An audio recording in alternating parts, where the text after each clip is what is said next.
যস্য স্মরণমাত্রেণ জ্ঞানমুৎপদ্যতে স্বয়ং স এব সর্বসম্পন্ন তস্मै শ্রীগুরবে নমঃ। হরিপুরুষ জগৎবন্ধু মহোদ্ধার চারিহস্তচন্দ্রপুত্র প্রভু প্রভু প্রভু হে অনন্তানন্দ। জয় জগৎবন্ধু হরি, জয় শ্রী শ্রী গুরুপাদ। গৌর গদাধর জয়ন্তী উপলক্ষে আজকে মহারামঙ্গনে সান্ধ্যকালীন এক অনুষ্ঠান শুরু হচ্ছে। গদাধর সম্বন্ধে অনেক কথাই আছে, আমি শুধু একটি আমার গুরুর মুখে যেটা শুনেছি সেই বক্তব্যটুকু পরিবেশন করব। রাধা কৃষ্ণ পণ ধরে নৃত্য করছেন। পণটা হলো যে জিতবে তিনি অপরকে আলিঙ্গন করবেন। নৃত্য করতে করতে রাধারানীর জয়লাভ হবে। পণ যে ধরেছে সেই নিয়ম মতো রাধারানী কৃষ্ণকে আলিঙ্গন করবে। আলিঙ্গন করতে করতে রাধা কৃষ্ণ মিলে গৌর হয়ে যাচ্ছে। সেই সময় পাশে এক সখী আছে, কি করলেন, সেই মিলনটা তর্জনী দিয়ে ঠেকিয়ে দিলেন। ঠেকিয়ে দিয়ে রাধারানীকে বললেন, রাধে, তুই যদি মিলে এক হয়ে যাস তাহলে তোর আনন্দ হবে, সুখ হবে, কিন্তু তুই তো সেবা থেকে বঞ্চিত হয়ে যাবে। আঙুল দিয়ে যে মিলনটা ঠেকিয়ে দিলেন, তার ফলে যে যতটুকু মিলিত হলেন সেটু গৌর হয়ে গেল, আর অমিলিত অংশটুকুই গদাধর হলেন। অমিলিত অংশটি একটা বাদ ভঙ্গি, আস্বাদনের যেটুকু বাকি সেটুকু গদাধর স্বরূপে আস্বাদন করেছে। এটি হলো গদাধরের তত্ত্ব, আমার গুরু মুখে করে শুনেছি। সেই গদাধরকে ঘিরে অনেক আলোচনা, তীর্থ ইত্যাদি হচ্ছে। আজকের এই গদাধর জয়ন্তী উপলক্ষে যে অনুষ্ঠান শুরু হচ্ছে তাতে আমি অংশগ্রহণ করে নিজকে ধন্য মনে করছি। প্রভুর কাছে প্রার্থনা করি আজকের অনুষ্ঠান সার্থক হোক, সকলে আনন্দ আস্বাদন করুন, এই বলি এখানে বিশ্রাম নিচ্ছি। জয় জগৎবন্ধু। জয় জগৎবন্ধু, জয় তো মহানামব্রত।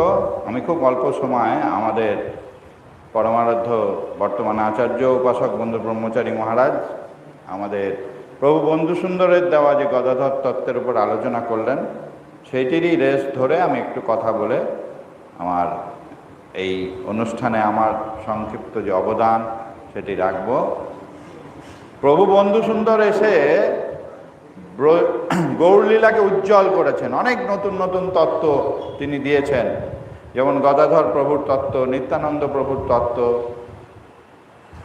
এবং গদাধর প্রভুর তত্ত্বে আমরা যেটা শুনলাম, কুঞ্জে এই রাধা গোবিন্দ যখন আনন্দে মিলনে এক হয়ে গৌর হয়ে যাচ্ছেন, তখন পাশে দাঁড়িয়ে ললিতা সখী দেখছেন যে দুজনে মিলে লোমকূপে লোমকূপে মিলিত হয়ে শ্যামসুন্দর শ্রীমতীর লোমকূপে লোমকূপে প্রবিষ্ট হয়ে গৌর হয়ে যাচ্ছে। দেখে ললিতা ভয় পেলেন, কিন্তু লীলার পরিসমাপ্তি হয়ে যাচ্ছে, লীলার পরিসমাপ্তি হয়ে যাচ্ছে। তাই তিনি তর্জনী দিয়ে রাধারানীকে স্পর্শ করলেন। যেই স্পর্শ করলেন তখনই এই লীলাটা স্তব্ধ হয়ে গেল। প্রভু বন্ধু সুন্দর বলছেন যে অংশটুকু মিলিতে বাকি রইল সেইটাই গদাধর। অর্থাৎ রাধারানীর দুইটি ভাব, একটা তার মিলিত হওয়ার ভাব, একটি আলাদা থেকে সেবা করার ভাব। তো এই আলাদা থেকে সেবা করার ভাবের যে আমাদের ইংরেজিতে বলতে গেলে পিওরেস্ট ফর্ম, সেটা হচ্ছেন গদাধর প্রভু। একদম সেবাটা তো একটা নিষ্ঠা, একটা পিওর জিনিস, সেইটার পিওরেস্ট ফর্ম হচ্ছেন গদাধর প্রভু। কিন্তু এইটি বন্ধু সুন্দরের অবদান। বন্ধু সুন্দর এই তত্ত্ব দিয়ে গেলেন। এর উপরে মহানামব্রতজি একটা বিরাট কথা বললেন। তিনি কি বললেন? তিনি বললেন এই প্রভু যে অংশ কথাটা বলেছেন না, এটা একটা বাকভঙ্গি বলছেন অখণ্ড তত্ত্ব রাধারানীর অংশ হয় না, তিনি পূর্ণভাবে গৌড়ে থেকেও গদাধরেও পূর্ণভাবেই আছেন। এইটা কিন্তু বন্ধু সুন্দরের তত্ত্ব। বন্ধু সুন্দর বলেই শেষ হয়ে গেছে। মহানামব্রতজি এই যে একটা বিরাট ক্ল্যারিফিকেশন দিয়েছেন যে গদাধরেও রাধারানী পূর্ণভাবেই আছেন, তার সেবার ভাবটা উজ্জ্বল, কিন্তু অন্য ভাবগুলোও আছে। দুটোতেই অখণ্ড তত্ত্ব রাধারানীর অংশ হয় না। এই লেখাটা পড়ে যখন অন্তরঙ্গভাবে গুরুদেবকে জিজ্ঞেস করলাম, তাহলে তো গদাধর পূর্ণ তত্ত্ব রাধারানী তুমি লিখেছ, তাহলে গদাধরের চরণে তুলসী দিয়ে পুজো করা যাবে? গুরুদেব বললেন, হ্যাঁ অবশ্যই যাবে, গদাধরের চরণে তুলসী দিয়ে পুজো করবে। এটি গুরুদেবের কাছে শোনা, এবং তিনি পূর্ণ তত্ত্ব রাধারানী রূপেই গদাধরকে মানতেন, এবং সেইভাবেই প্রভু বন্ধুসুন্দরও আমাদের তত্ত্ব দিয়ে গেছেন। এবং এই যে বামে দাঁড়িয়ে আছেন গৌড়ের, বামে দাঁড়িয়ে কি করছেন? প্রভু বলছেন উদ্ধারণ উদ্দীপন। গৌড়ের যে করুণা শক্তি, করুণা করার যে কথা, গৌড় আস্বাদন করতে করতে ভুলে যাচ্ছেন মাঝে মাঝে, এইটা উদ্দীপন করে দিচ্ছেন গদাধর। প্রভু বলছেন গদাধরের কাজ হচ্ছে উদ্ধারণ উদ্দীপন।